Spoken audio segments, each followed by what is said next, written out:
呢條路咧係好多年前阿爸同啲兄弟好辛苦一齊起㗎，仲記唔記得啊？周圍你講我好多次啦。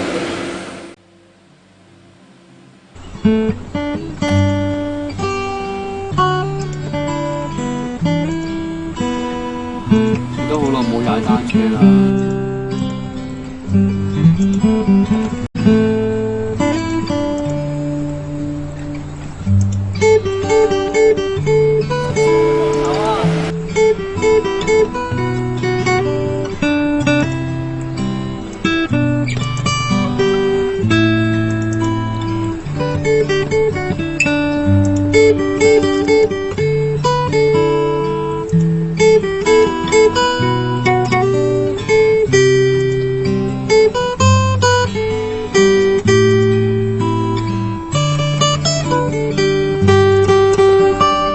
環島單車呢個由李國賢堂同學自發組織嘅活動，唔經唔覺已經嚟到第7年啦。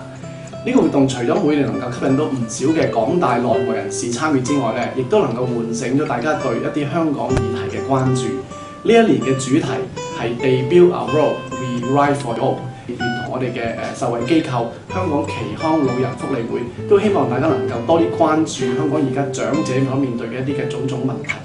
咁希望大家踴躍咁支持今年嘅環島單車2012，為上一代出一分力。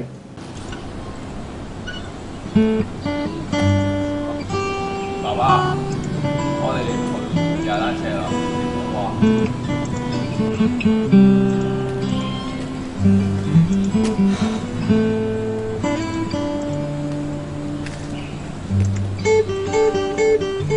做乜咁慢啊？我讓你一條路啫嘛。